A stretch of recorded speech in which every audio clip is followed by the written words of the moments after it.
الحمد لله نحمده ونستعينه ونستغفره ونؤمن به ونتوكل عليه ونعوذ بالله من شرور أنفسنا ومن سيئات أعمالنا من يهده الله فلا مضل له ومن يضلله فلا هادي له ونشهد أن لا إله إلا الله وحده لا شريك له ونشهد أن سيدنا وسندنا ونبينا ومولانا محمدا عبده ورسوله صلى الله عليه وعلى آله وأصحابه وبارك وسلم تسليما كثيرا كثيرا أما بعد فأعوذ بالله من الشيطان الرجيم بسم الله الرحمن الرحيم إذا جاء نصر الله والفتح وقال النبي صلى الله عليه وسلم اللهم أعز الإسلام بأحب الرجلين وقال النبي عليه الصلاة والسلام لو كان بعدي نبي لكان عمر أو كما قال عليه الصلاة والسلام اللهم أيدنا بتأييدك اللهم أيدنا بتأييدك اللهم أيدنا بتأييدك یا رب العالمین۔ محترم معزز بھائیوں بزرگوں، محرم الحرام کا مہینہ جن خوبیوں کے ساتھ اپنے آپ میں ایک مقام رکھتا ہے، ان خوبیوں میں ایک خوبی برکتیں اور رحمتوں کا بھی یہ مہینہ حاوی ہے۔ برکات اور رحمات کس کو کہتے ہیں؟ برکت جو بھی محرم کے مہینے میں عبادت کریں گے، ریاضت کریں گے، دعائیں کریں گے، ذکر و اذکار کریں گے، اس کا اللہ کے نزدیک بہت بڑی حیثیت ہے۔ جس طرح اللہ کا مہینہ اس مہینے کو کہا جاتا ہے، اس مہینے میں اللہ کی عبادتیں بھی بہت ہی زیادہ قابل قدر سمجھی جاتی ہیں۔ ان عبادتوں میں ایک عبادت روزہ رکھنے کے سلسلے میں ترغیب دی جاتی ہے۔ بعضوں نے فرمایا وَلَيَالِ الْعَشْرِ وَالشَّفْعِ وَالْوَتْرِ، اس سے مراد ذی الحجہ کے 10 دن ہیں۔ بعضوں نے کہا محرم کے 10 دن ہیں، یعنی محرم کے ابتدائی 10 دن یہ روزہ رکھنا چاہیے، اس کی راتیں بڑی قابل قدر ہیں، اس کی راتوں کی عبادتیں بہت زیادہ اللہ کو محبوب ہیں، چاہے وہ اوتار والے ایام ہوں یا جفت والے ایام ہوں، یعنی یکائیاں اور دہائیاں، یعنی ایک بھی دو بھی۔ یکائیاں کہتے ہیں 1، 3، 5، 7، 9 کو، اور جفت کہتے ہیں 2، 4، 6، 8، 10 کو۔ یہ دونوں قرآن پاک میں ذکر فرمایا وَلَيَالِ الْعَشْرِ وَالشَّفْعِ، یعنی 2، 4، 6، 8، 10، وتر یعنی 1، 3، 5، 7، 9۔ یہ دونوں یعنی پورے 10 دن مقدس دن ہیں۔ وہ کون سے 10 دن ہیں؟ یہ محرم کے 10 دن بتایا، لیکن اس روایت کو علماء نے ترجیح نہیں دی۔ ذی الحجہ کے 10 تاریخ کو ترجیح دی ہے۔ ذی الحجہ کے 10 تاریخ جو ابتدا کے ہوتے ہیں، ان تاریخوں میں روزہ رکھنا، دعائیں کرنا، عبادت کرنا اللہ کے نزدیک زیادہ محبوب ہے۔ اور ان محرم میں 9 یا 10 یا 11 کو ترجیح دی ہے۔ آج 9 ہے آج کا روزہ، اور کل 10 ہے 10 کا روزہ۔ علماء نے 9-10 کو زیادہ ترجیح دی۔ کیوں؟ 9 تاریخ میں 10 کی رات آپ کو ملتی ہے۔ 9 تاریخ میں اگر آپ روزہ رکھیں گے، جو افطار کریں گے وہ 10 کی رات ہوگی، اور 10 کی رات بھی آپ کو افطاری میں ملی، اور 10 کی سحری بھی آپ کو نصیب ہو گئی، اور پھر 10 کا روزہ بھی آپ کو نصیب ہو گیا۔ گویا آپ زیادہ فضیلت والے اس وقت قرار دیے جاؤ گے جس وقت میں آپ 9 اور 10 کا روزے کا اہتمام کریں۔ بمقابل اگر کسی کے 9 تاریخ کو عذر تھا، انہوں نے 10 اور 11 رکھ لیا، ٹھیک ہے الحمدللہ یہ ہم غنیمتس، لیکن 9-10 زیادہ بہتر ہے، جس کا اہتمام زندگی بھر حضور نے کیا۔ الغرض ایک تو یہ ترغیب دی جاتی ہے۔ دوسری ترغیب جیسے روایتوں میں برکات کے اعتبار سے جو میں نے بات بتائی وہ یہ کہ دسترخوان کو وسیع کیا جائے۔ آج 10 ہے تو آج وسیع کرو، آج وسیع کرو، کل بھی وسیع کرو۔ علماء کہتے ہیں کہ بھئی 10 کا اگر لحاظ رکھا جائے، 9 تاریخ کی مغرب سے لے کر 10 تاریخ کی مغرب تک 10ویں تاریخ ہے۔ ہاں البتہ آج کی افطاری، کل کی افطاری، یہ دونوں کی خدمت اگر آپ کر رہے ہیں، نور علی نور۔ آج کی افطاری 10 تاریخ کی پہلی افطاری ہوگی، تو آپ آج کی افطاری میں غربا کو، مساکین کو، اڑوس پڑوس کو، جو بھی رشتہ دار ہیں سب کو آپ اپنا طرف سے توشہ پہنچا دیجئے، آپ اپنے طرف سے افطاری پہنچا دیجئے۔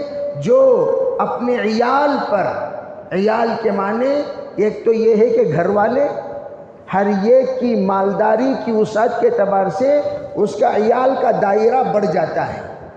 ایک آدمی ہے بیچارہ، وہ چھوٹی موٹی کمائی کرتا ہے، تو اس کا عیال کون؟ امی، ابا، بیوی، بچے، یہ اس کے عیال سمجھے جاتے ہیں۔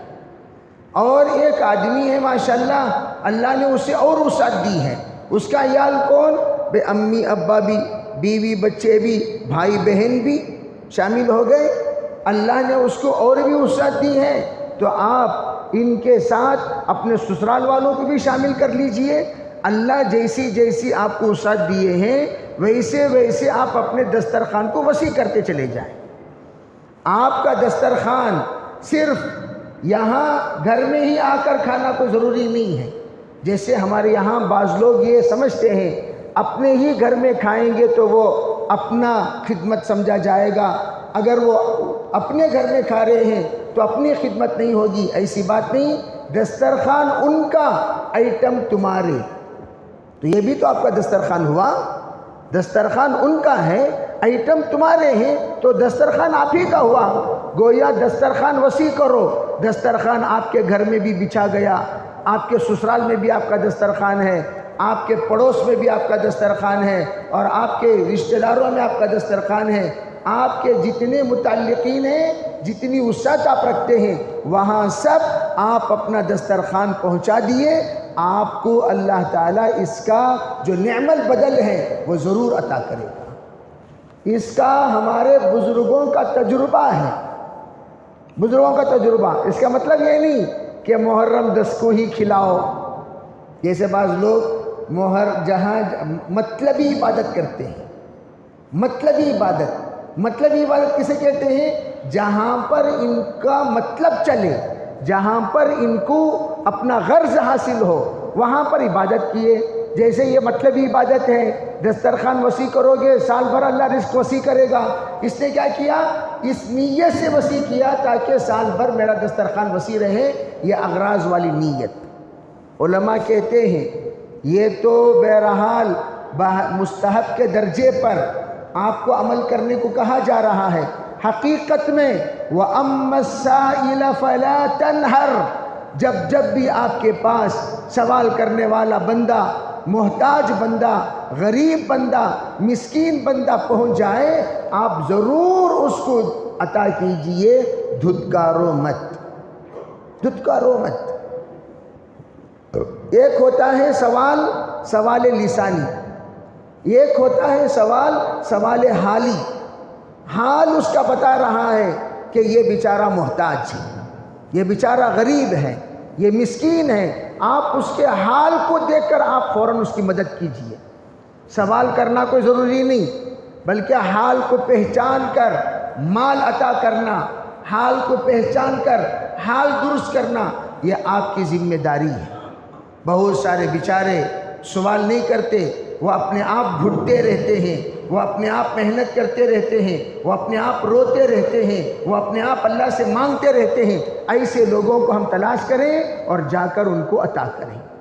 تو محرم کا یہ پیغام ہے کہ جو ہمیں آج اور کل انشاءاللہ کرنا ہے، اور اس میں جتنی رسومات ہیں وہ تمام رسومات کی کوئی حیثیت نہیں ہے، کوئی حیثیت نہیں۔ رسومات یہ سب شیعوں کے شروع کردہ، بدعتیوں کے شروع کردہ، یہ رسومات رافضیوں کے شروع کردہ، منافقوں کے شروع کردہ، یہ رسومات ابو فیض کا شروع کردہ ہے۔ یہ رسومات اس کا اسلام میں کوئی دخل نہیں ہے، اس لیے رسومات کا تذکرہ ہی نہیں کرتا۔ بلکہ میں یوں بتا کر اب آگے بڑھ جاؤں گا کہ جو لوگ یہ دیکھتے ہیں ماتم مناتے ہوئے لوگوں کو چھری اٹھا کر پیٹھ پر مار لینا، ایک غنچہ چھری کا اٹھا کر، چاقوں کا اٹھا کر سر پر مار لینا، یہ سب کے سب خودکشی ہے، یہ سب کے سب ناجائز ہے، یہ سب حرام ہے۔ صاف واضح طریقے سے حدیث پاک میں حضور نے ارشاد فرمایا، نہى النبی صلی اللہ علیہ وسلم عن ضرب الخدود وشق الجیوب ودعا بدعوی الجاہلیہ۔ بخاری کی، مسلم کی، سیاہ ستہ کی سووں صحیح سندوں کے ساتھ جو روایت ثابت ہے وہ یہ کہ آپ نے منع کیا گال پر تھپڑ مار لینے سے۔ پہلے زمانے میں لوگ جس وقت کوئی مر جاتا تھا تو گال پر تھپڑ مار لیتے تھے، زور زور سے، زور زور سے، زور زور سے گال پر تھپڑ مار کر روتے تھے، اپنے ہی گال پر۔ وضرب الخدود وشق الجیوب، گریبان پھاڑ لیتے، شرٹ پھاڑ لیتے، جبہ پھاڑ لیتے، کپڑے پھاڑ لیتے، کیا ماتم منا رہے ہیں۔ وَدَعَا بِدَعْوِ الْجَاهِلِيَّةِ، زمانے جاہلیت کی طرح واویلا کرتے تھے، یہ ایسے تھے، وہ ویسے تھے، خدا کو کیا ملا، ان کی روح نکال کر اسرائیل کو ان کے علاوہ کوئی اور نظر نہیں آیا کیا؟ ارے کتنے اچھے آدمی تھے، یہ چلے گئے، اب ہماری کھیتی دیکھے گا کون، ان بیوی بچوں کو سنبھالے گا کون، ہمارے گھر کو چلا گا۔ اس طریقے سے الٹے سیدھے، یعنی گویا اس کو ایک سب سے ایسا انسان بنا کر اس کے بغیر دنیا تباہ ہو گئی۔ وہ گیا تو پورا لٹ گیا، پورا ختم ہو گیا، ہم بھی ختم ہو گئے، اسباب ختم ہو گئے، مخلوقات ختم ہو گئے، اس طرح کی نوحہ کرتے تھے۔ حضور صلی اللہ علیہ وسلم نے نوحہ کرنے سے منع کیا۔ اب یہ لوگ دیکھیے، اللہ ان پر رحم کرے، ہم کیا کہہ سکتے ہیں، کچھ نہیں کہہ سکتے۔ آپ کو کل ایک صاحب آ کر کہنے لگے کہ میرے خاندان کی تین لڑکیاں رافضیوں کو شادی کرا کر لوگوں نے دے دیا، کل رات کی بات ہے۔ اور پھر کہنے لگے وہ تین لڑکیاں جو وہاں شادی ہو کر گئی تو ہمارے خاندان میں ان کی لڑکیوں سے بھی شادی کرنا شروع کر دیا لوگوں نے۔ میں نے کہا امت مسلمہ کا متفقہ فیصلہ رافضی جن کو شیعہ کہتے ہیں وہ کافر ہیں، خارج از اسلام ہیں، وہ مسلمان نہیں ہیں۔ ان کو ہم نادانی میں شیعہ مسلمان کہہ دیتے ہیں، مسلمان نہیں ہیں، کافر ہیں۔ سختی کے ساتھ ایران میں بھی جس وقت ان کے ذبیحہ کے سلسلے میں فتویٰ لیا گیا اہل سنت والجماعت کے علماء سے، تو اہل سنت والجماعت کے علماء نے فتویٰ تحریر فرمانے کے بعد 14 مفتیان اکرام نے دستخط فرمائی۔ کیا؟ شیعوں کا ذبیحہ ناجائز ہے، اس کا کھانا حرام ہے، اس کا ذبیحہ خریدنا حرام، اس کا ذبیحہ بیچنا حرام، اس کا ذبیحہ کسی کو تقسیم کرنا بھی حرام لکھ دیا سوال کرنے پر۔ تو اس فتوے پر شیعہ حکومت نے جتنی دستخطیں تھیں، جتنے علماء سائن کیے، سب کو عمری قید کر دیا گیا، ہمیشہ کے لیے جیل میں بند کر دیا گیا۔ میں 2006 میں ایران گیا ہوا تھا، تو ایران میں ان علماء کرام سے، مفتیان کرام سے ملاقات ہوئی، تو انہوں نے کہا آپ لوگ ماشاءاللہ فتویٰ لکھتے ہو تو آپ کی عزت بڑھ جاتی ہے، آپ کی عزت کی جاتی ہے، آپ کی قدر کی جاتی ہے، آپ کا اعزاز کیا جاتا ہے۔ ہمارے یہاں ہم فتویٰ لکھتے ہیں جان گنوانا پڑتا ہے، اپنے بچوں کو کھونا پڑتا ہے۔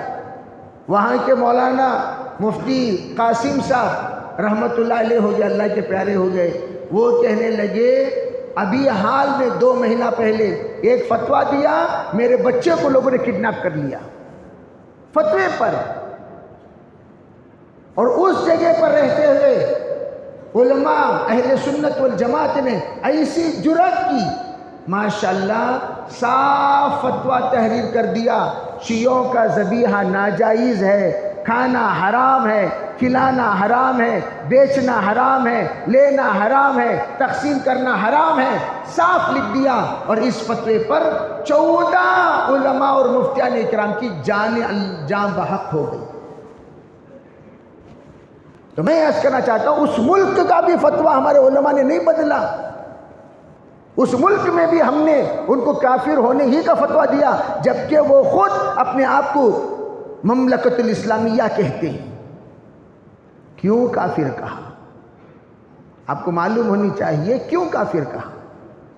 اٹھے بیٹھے تھوڑی کافر بولتے ہیں، بعض ہمارے ایجوکیٹڈ الٹریٹ سے ہیں، ایجوکیٹڈ دنیاوی پڑھائی کے اعتبار سے، الٹریٹس اسلامی نالج کے اعتبار سے، وہ ارے بھئی یہ علماء کو کیا ہوا، ہمیشہ کافر کافر کہتے رہتے ہیں۔ ان کو معلوم ہونی چاہیے دیکھو جناب، اسلام کی جو بنیاد ہے وہ 2 ہے، وہ کیا؟ توحید، رسالت، لا الہ الا اللہ محمد رسول اللہ۔ اور ہم بھی کلمہ یہی پڑھتے ہیں، اشہد ان لا الہ الا اللہ واشہد ان محمد رسول اللہ۔ یہ 2 بنیاد میں اگر کوئی اللہ کے ساتھ شرک کیا، جیسے میں کہتا ہوں بھائی ہم لوگوں کو، جیسے بعض لوگ خبر پرست لوگ ہوتے ہیں، ان کو کافر تو نہیں بولتے، ہم کہتے ہیں کفریہ کام کرتے ہو۔ کیا کہتے ہیں؟ کفریہ کام۔ کیا مطلب؟ ارے بھئی یہ جو پیشانی اللہ نے بنائی، یہ جو ہاتھ اللہ نے دیے، یہ اللہ کے سامنے بڑھانے کے لیے، پیشانی اللہ کے سامنے جھکانے کے لیے۔ ہم لا الہ الا اللہ والے ہیں، توحید پرست ہیں، ہم اللہ کے علاوہ کسی کو اپنا کارساز نہیں مانتے۔ اللہ کے 99 نام ہیں، 99 نام، ان 99 صفات کا مالک صرف اللہ ہے، 99 صفات کا مالک صرف اللہ ہے۔ جیسے وَلِلَّهِ الْأَسْمَاءُ الْحُسْنَى، قرآن کہتا ہے اللہ کے 99 نام ہیں، 99 اسماء، کتنے اسما؟ 99 نام. وہ 99 نام اللہ کے ہیں. فَادْعُوهُ بِهَا، اللہ کو جیسے چاہے تم پکار، وہ اللہ ہی کا نام ہے. یا رحمان، یا رحیم، یا کریم، یا جبار، آپ پکارتے چلے جائیں. اللہ کے 99 نام سب اللہ ہی کا نام ہے. جس وقت یار اسجدوا للرحمن والی آیت نازل ہوئی، مکے والے آ کر کہنے لگے اب تک تو محمد صلی اللہ علیہ وسلم بلایا کرتے تھے، ارے بھئی اللہ کی عبادت کرو، اللہ کی عبادت کرو. آج کل کہہ رہے ہیں رحمان کی عبادت کرو. رحمان دیکھو بھائی، ان کے بھی 2 خدا ہو گئے، ایک اللہ اور ایک رحمان. تو لوگوں نے آ کر جمع ہو کر پوچھا مر رحمان، بتائیے یہ رحمان کون ہے جس کا نام لینے کو آپ کہتے ہیں، جس کی عبادت کرنے کو آپ کہتے ہیں؟ تو حضور صلی اللہ علیہ وسلم نے خاموش. آیت نازل ہوئی اَوِدْعُوا اللَّهَ اَوِدْعُوا الرحمن، اللہ بلاؤ یا رحمان بلاؤ. اَيَّمَّا تَدْعُوا فَلَهُ الْأَسْمَاءُ الْحُسْنَى، جو بھی پکارو گے اللہ کو، اللہ کے اسماء الحسنہ ہیں، یعنی 99 نام ہیں. کیا مطلب؟ ہمارے جو کلمہ ہے ہمارا لا الہ الا اللہ، وہ یہ کلمہ نہیں. لا الہ الا اللہ، لا معبود الا اللہ، لا خالق الا اللہ، لا رازق الا اللہ، لا محی الا اللہ، لا ممیت الا اللہ، لا جبار الا اللہ، لا قہار الا اللہ، لا رحمان الا اللہ، لا رحیم الا اللہ. آپ اس طریقے سے کہتے چلے جائیں. 99 کلمات ہوتے ہیں، اور یہ سب کس کے؟ لا الہ الا اللہ کی وضاحت ہے. اس لیے ہم نے ایمان مجمل پڑھا. آمنت باللہ کما ہوا باسمائہ وصفاتہ وقبلت جمیع احکامہ. ہم اللہ پر ایمان لائے جیسے کہ وہ کما ہوا باسمائہ، جیسے کہ اللہ کے 99 نام ہیں، اس پر بھی ہم ایمان لائے. وصفاتہ، اللہ کے صفاتی نام ہیں، اس پر بھی ہم ایمان لائے. وقبلت جمیع احکامہ، اللہ کے تمام احکام کو ہم نے تسلیم کیا. بے خدا کون ہے؟ صرف اللہ. خدا کے معنی کیا؟ جو خود آیا ہے اس کو خدا کہتے ہیں. خدا کے معنی یہ اردو ترجمہ ہے اس کا، یعنی کیا مطلب؟ الہ. الہ کون؟ هو الاول ليس قبله شيء، هو الآخر ليس بعده شيء، هو الأول بلا بداية والآخر بلا نهاية. یہ کہا اللہ کی تعریف. اللہ ایسا اول ہے جس سے پہلا کوئی نہیں، اللہ ایسا آخر ہے جس کے بعد کوئی نہیں، اللہ ایسا اول ہے جس کی کوئی ابتدا نہیں، اللہ ایسا آخر ہے جس کی کوئی انتہا نہیں. اللہ تو اللہ ہے. اللہ یا اول الاولین، یا آخر الاخرین، یا ذی القوة المتین، یا راحم المساکین. یہ اللہ کو ہم پکارتے ہیں. اے ہمارے پروردگار. کون؟ جو تمام پہلوں کا پہلا ہے. اے وہ ہمارے پروردگار جو سب آخر کا آخر ہے. یہ ہمارے رب کی صفات ہیں. تو اللہ ہی اللہ الگ ہے، لیکن انہوں نے کیا کیا؟ علی خدا. حضرت علی کو کیا بنا دیا؟ خدا بنا دیا. اور انہوں نے کیا کیا؟ یا علی المدد. اللہ کا ذکر تو آپ سنے ہوں گے، علی علی کا ذکر کبھی آپ نے سنا؟ دیکھو ان کے نعتوں میں علی علی علی علی پکارتے رہیں گے. بریلوی بھی پکارتے ہیں علی علی علی علی. کہا نعوذ باللہ بے اللہ اللہ کا ذکر، اذکر اللہ ذکرا کثیرا.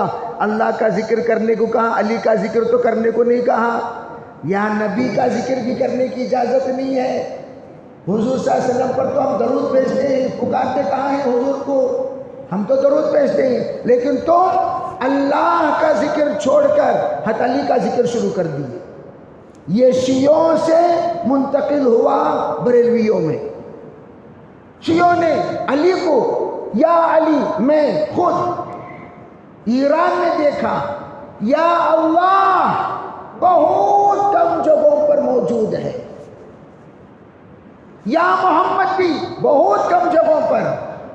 ہر جگہ پر جو ہم نے دیکھا یا علی یا علی یا علی یا علی، ہر جگہ پر یا علی۔ ہم امام باڑے میں گئے،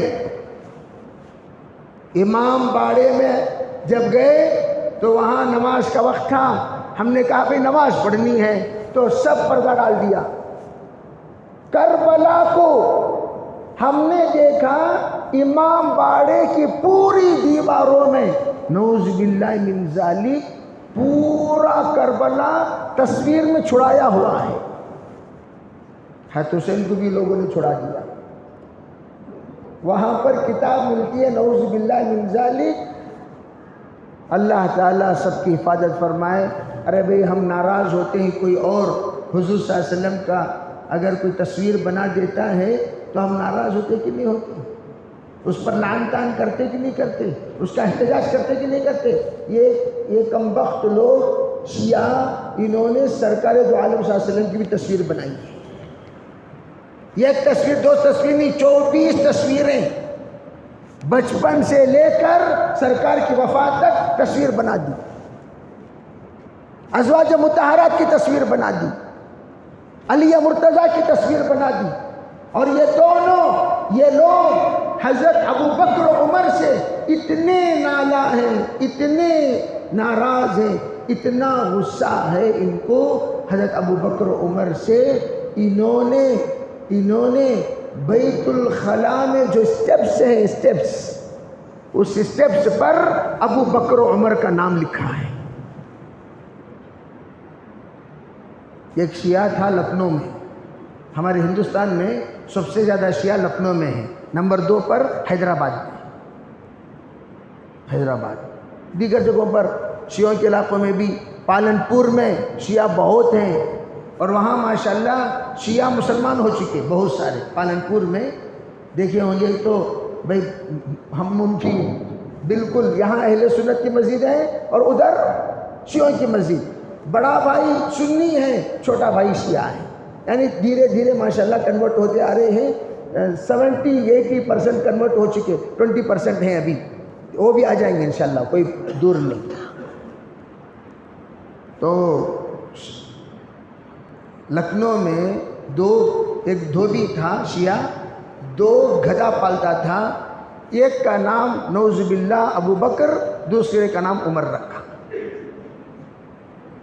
دوڑتے ہوئے یہ طالب علم آیا، حضرت جی، ارے وہ دھوبی تھا نا کمبخت، جی ہاں، اس کو گدھے نے لات مار دیا۔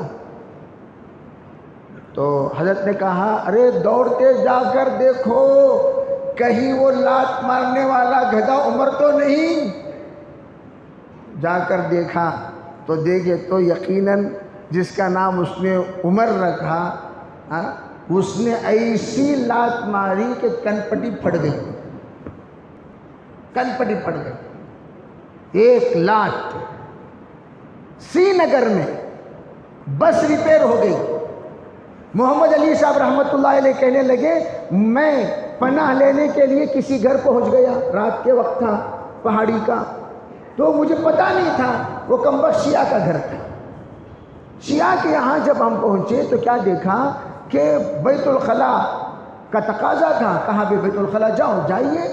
بیت الخلاء جب گیا تو وہاں بھی میں نے دیکھا صدیق اکبر اور عمر کا نام سٹیپس میں بیت الخلاء میں لکھا ہوا تھا۔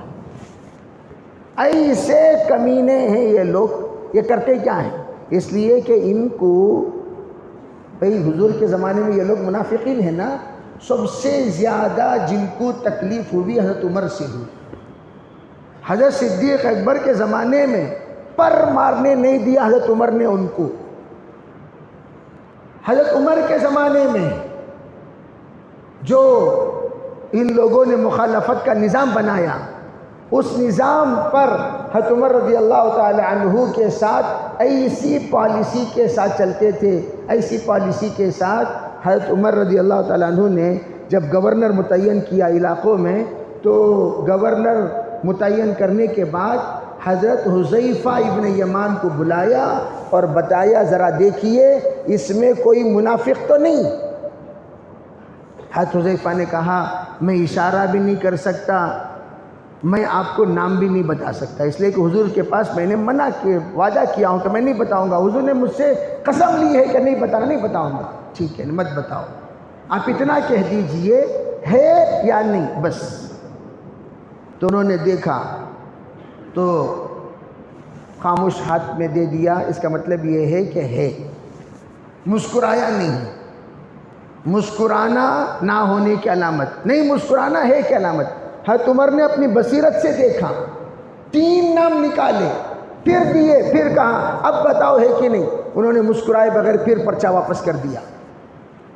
حضرت عمر نے پھر ایک کو نکالا، پھر اس کے بعد عطا فرمایا، کہا اب دیکھیے، دیکھ کر اب مسکرائے، کہا اب تمام منافقین فہرست سے نکل گئے۔ آپ اندازہ لگاؤ حضرت عمر کی نظر کتنی گہری تھی، ان کے نظر کو دھوکہ دے کر کوئی شیعہ منصب پر فائز ہو گیا ہے، کتنا بڑا منافق تھا ہوگا، کتنا بڑا منافق، کتنا چال چلا ہوگا۔ آپ بولیں گے مولانا یہ بڑے اخلاق والے ہیں، بڑی اچھی عادت والے ہیں، بڑے پیار کرتے ہیں، لیکن آپ کو پتہ ہونی چاہیے مسلمانوں کو قتل کرنا، اہل سنت والجماعت کو، ان کی کتابوں میں، معتبر کتابوں میں لکھا ہوا ہے 1000 کافروں کو قتل کرنے کے برابر ثواب ملے گا۔ ایسا مارنا، یہ قاتل کو قتل کرنے کے برابر ثواب۔ چنانچہ میں پالنپور کا نام لیا، پالنپور میں بھی میرے 2-3 سفریں ہوئے ہیں، لمبے لمبے سفریں۔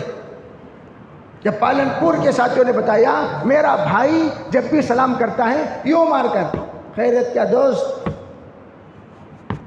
ایسا ایک ہے پیار سے تھپکنا، ایک ہے مارنا اور تھپکنے میں زمین و آسمان کا فرق ہے، وہ تو سب جانتے ہیں۔ یوں مار کو، بھڑ بول کو مار کو، انہیں گھسیٹ پہ تھپڑ دیے، وعلیکم السلام ورحمۃ اللہ۔ بولے کیا قصہ؟ کب دیکھو میں دیکھ رہا ہوں، سلام کرتا ہے تو ایک مار مارتا ہے، سلام کرتا ہے تو ایک مار مارتا ہے، سلام کرتا ہے تو ایک مار مارتا ہے۔ اب تجھے جواب ایسے ہی ملے گا جب بھی تو مجھے سلام کرے گا۔ کیوں؟ ان کا عقیدہ ہے ایک بار مارو تو پھر آپ کو ایک کافر کو قتل کرنے کا ثواب ملے گا۔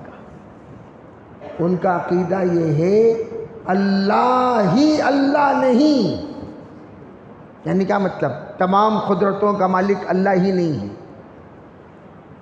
مختار کل کائنات کی تغیر کی طاقت، تصرف کی طاقت، اس میں تبدیل کی طاقت اللہ نے نعوذ باللہ علی مرتضیٰ کو بھی دی ہے۔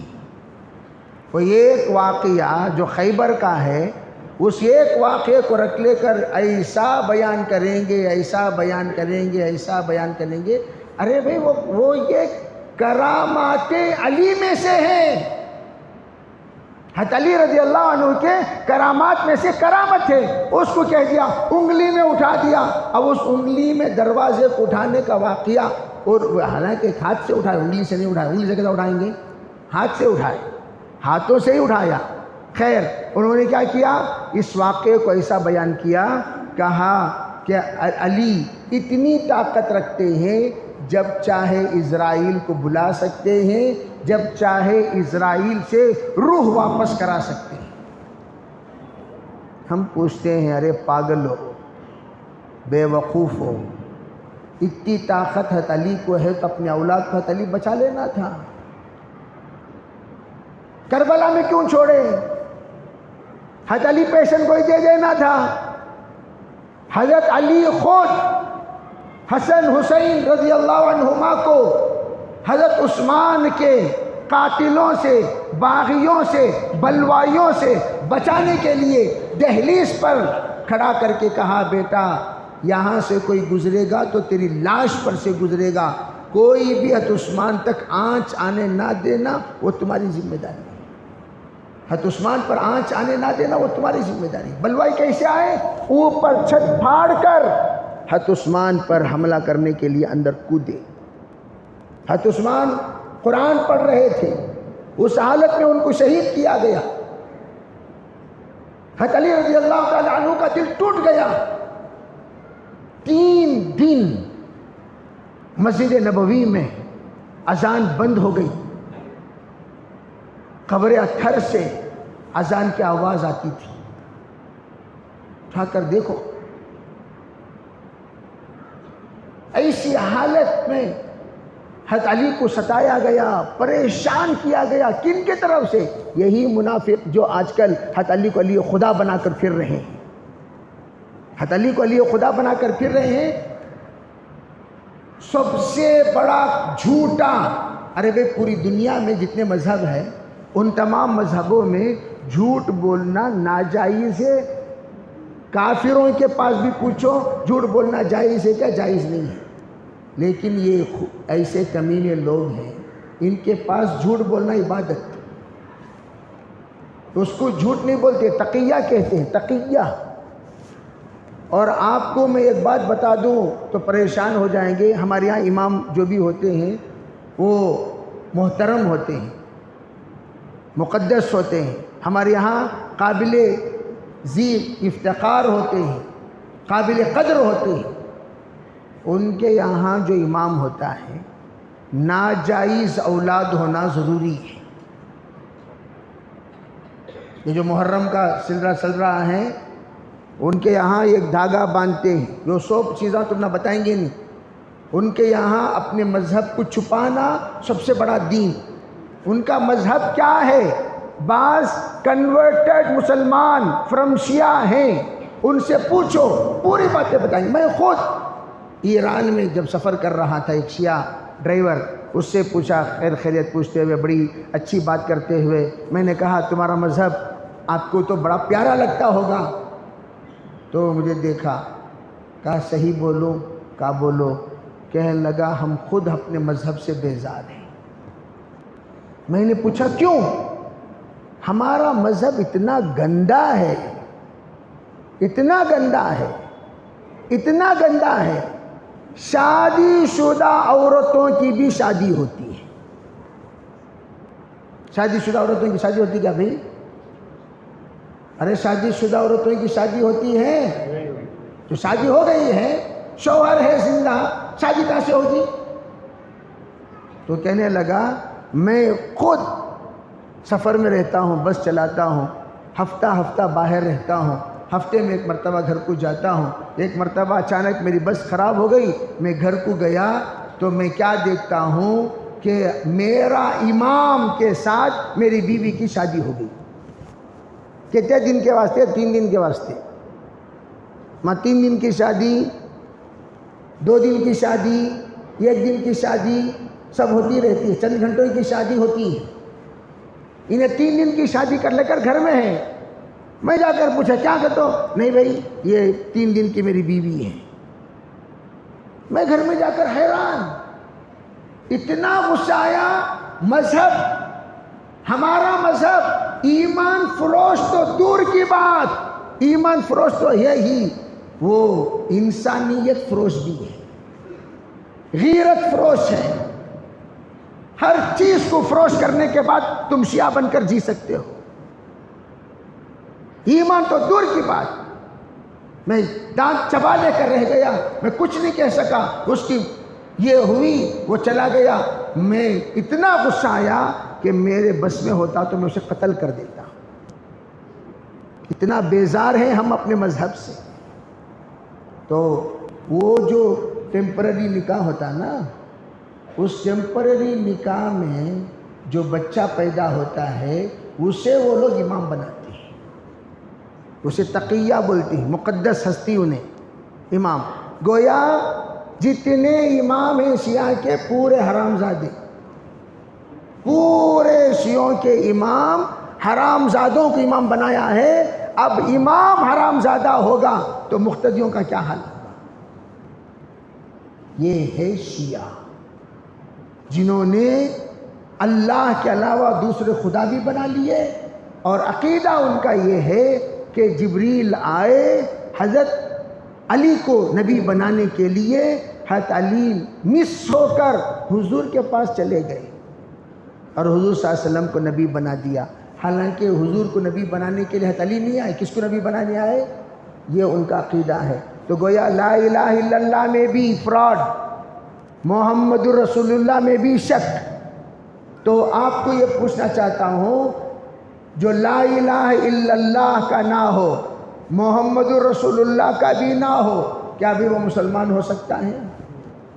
بس اتنا ہی ہے، مختصر بات۔ دوسری بات، قرآن کے سلسلے میں ان کا یہ عقیدہ ہے، قرآن کے سلسلے میں ان کا یہ عقیدہ ہے، قرآن جو ہمارے پاس ہے وہ ناقص قرآن ہے، اصل قرآن 40 پاروں کا۔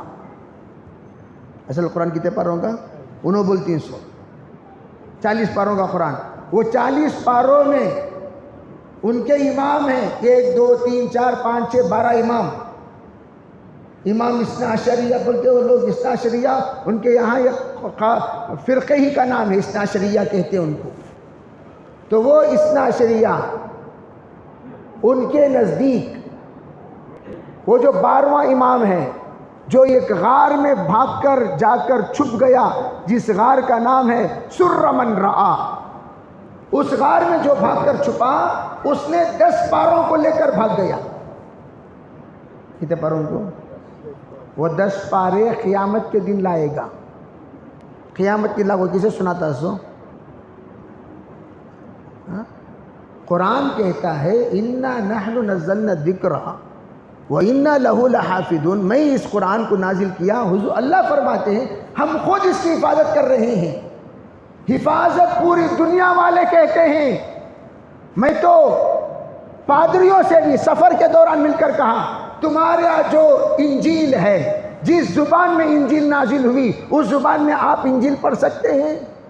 پادری سے پوچھا، پادری نے کہا میں تو دور کی بات، دنیا میں صرف 10 یا 12 ایسے ہیں جو اس زبان کی انجیل پڑھ سکتے ہیں، اس کے علاوہ کوئی بھی نہیں پڑھ سکتا۔ 10-12 بڑے درجے کے پوپ وہ پڑھ سکتے ہیں، ان کے علاوہ کوئی بھی نہیں، ہم سب انگلش میں پڑھتے ہیں۔ لیکن ہم نے کہا ہمارا بچہ قرآن اس زبان میں پڑھتا ہے جس زبان میں قرآن نازل ہوا۔ بچہ امام تو دور کی بات۔ تو میں نے کہا اب بتائیے، جب تمہاری زبان محفوظ نہیں، کتاب کہاں سے محفوظ رہے گی؟ تورات کی زبان محفوظ نہیں، انجیل کی زبان محفوظ نہیں، زبور کی زبان محفوظ نہیں، ان کی کتابیں کہاں سے محفوظ رہیں گی؟ مضامین کہاں سے محفوظ رہیں گے؟ ہماری کتاب بچہ بھی پڑھتا ہے، ادنا سا ایمان والا پڑھتا ہے تو عربی میں پڑھتا ہے، تو ہماری کتاب کی زبان بھی محفوظ ہے، قرات بھی محفوظ ہے، تجوید محفوظ ہے، معانی محفوظ ہے، مطالب محفوظ ہے، پوری تشریح پوری توضیح محفوظ ہے۔ کافر مانتا ہے ہمارا قرآن محفوظ ہے، اور یہ کمینے لوگ نہیں مانتے ہمارا قرآن محفوظ ہے۔ نو مسلمان ہیں کیا؟ انہوں مسلمان یہ لوگ، اور تم لوگ کہتے ہو مسلمان ہیں۔ ان سے شادی کرنا اور کرانا، اور ایک بات یہ بھی سن لو، اہل سنت والجماعت کو جب بھی یہ کوئی چیز دیتے ہیں، ان کے یہاں ادنا اعلیٰ درجہ کیا؟ پیشاب کا ایک خطرہ ڈال دو ان کے کھانے میں یا ان کے پینے میں۔ یہ کوئی مذاق نہیں کر رہا ہو، تمہیں آپ معتبر اس کی تصدیق۔ ہمارے ایک شیعہ تھے لیکن اچھے مزاج والے تھے، شیعہ ہی تھے، شیعہ۔ اس سے میں نے پوچھا کیا جی ایسا ہے؟ بولتے نا صحیح کیا؟ انہوں بولے یہ بات صحیح ہے، یہ بات بالکل صحیح ہے۔ معاف کرنا، یہ کسی کو ہم بتا دیتے ہیں تو ہمارے مذہب میں اس کا ایمان نکل گیا۔ اگر انہیں بول ڈالے یہ بات تو کیا ہو گیا؟ اس کا ایمان نکل گیا۔ اس طرح کا تصور کرتے ہیں۔ تو انہوں نے کہا بالکل آپ نے صحیح کہا، ایسا ہے ہمارے یہاں۔ تو وہ یا تو پیشاب تاڑی میں ہلا کر دے دیں گے آپ کی چائے میں جو بھی ہو، یا نہیں تو کم سے کم تھوک دیں گے۔ کس کو؟ چائے میں تھوک کر دے دیں گے۔ ان کا تھوک پیو، شیعوں کا تھوک۔ میرے عزیز بھائیوں، اسی لیے ہمارے حضرت فرمایا کرتے تھے ہمیشہ، دو بچے بچپن میں بڑے خوبصورت لگتے ہیں، بڑے ہوتے ہوتے بڑے غلیظ ہو جاتے ہیں۔ یہ خنزیر کی اولاد، دوسری شیعہ کی اولاد۔ بچپن میں بڑے اچھے لگتے ہیں، بڑے ہوتے ہوتے لعنت برستے برستے برستے ملعون حضرت زینب نے بددعا دی، زندگی بھر تم روتے رہو، زندگی بھر تم ماتم مناتے رہو، بددعا دی۔ اس بددعا کا نتیجہ آج بھی ایک شیعہ آپ ایسا نہیں بتا سکتے جو خوشی خوشی راحت والی زندگی گزار رہا ہو۔ شیعہ کا ایک بچہ بھی آپ کو ایسا نہیں ملے گا جو اپنے نسب کے اعتبار سے پاک ہو۔ ایک عورت بھی ایسا نہیں ملے گی جو زنا سے پاک ہو۔ زنا سے پاک ایک عورت بھی نہیں ملے گی، نسب سے پاک ایک بچہ بھی نہیں ملے گا۔ زنا عبادت، لا حول ولا قوہ۔ وقت ختم ہو گیا، 10 منٹ آگے بھی بڑھ گیا۔ میں کیا بتاؤں، ان کے مذہب بتاتے ہوئے بڑا غصہ بھی آتا ہے۔ میں آپ کو 10% بتایا ہوں۔ ان کے یہاں وہ زنا کرنے کے بعد جب غسل کرتے ہیں، جس کو متع کہتے ہیں، ان کے یہاں غسل کرتے ہیں تو وہ حرام خوروں کا عقیدہ یہ ہے، ہر پانی کے قطرے کے ساتھ فرشتے پیدا ہوتے ہیں۔ وہ فرشتے ان کی مغفرت کی دعا کرتے رہیں گے کب تک؟ اس طرح کا غلیظ عقیدہ رکھنے والے ہیں یہ لوگ۔ اس لیے ان کو سب سے زیادہ جو اسلام کو نقصان پہنچا وہ شیعوں سے پہنچا۔ اس کی تاریخ انشاءاللہ آئندہ بتاؤں گا۔ اللہ تعالی ہمیں اپنے فضل سے، اپنے کرم سے ان تمام چیزوں سے حفاظت نصیب فرمائے۔ میں اسی لیے کہا کرتا ہوں، یہ ان کی ہی عادت ہے، یہ پوریاں شربتاں تقسیم کرنا، یہ سب تقسیم۔ شربت پینا منع نہیں ہے، افطاری میں بیٹھ کو شربت پیو، پوری کھاؤ۔ آج میں نے مدرسے کے بچوں کو پوری ہی آرڈر دیا۔ میں نے ان سے کہا بھئی یہ محرم کے پوری نہیں ہے، یہ کھوے کے پوری ہے، آپ اس کو محرم کے پوری نہ کہیں، یہ کھوے کے پوری ہے۔ پوری تو ہم محرم ہو یا نہ ہو ہر وقت کھاتے ہیں، تو ہم نے کہا کہ بچوں کو آج پوری کھلا دو۔ تو یہ پوری وہ پوری نہیں، پورن۔ تو یہ محرم کے اعتبار سے جتنے رسومات ہمارے گھروں میں ہیں سب کو ختم کرو، اور سچے پکے مسلمان بن کر انشاءاللہ جینے کے عزم مصمم کرو۔ کریں گے بھی انشاءاللہ۔ اللہ امن کی توفیق عطا فرمائے۔ وآخر دعوانا الحمدللہ۔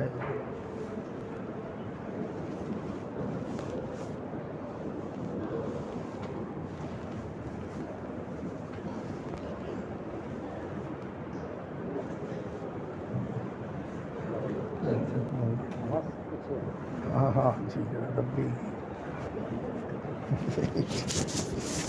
وہ پانی بدل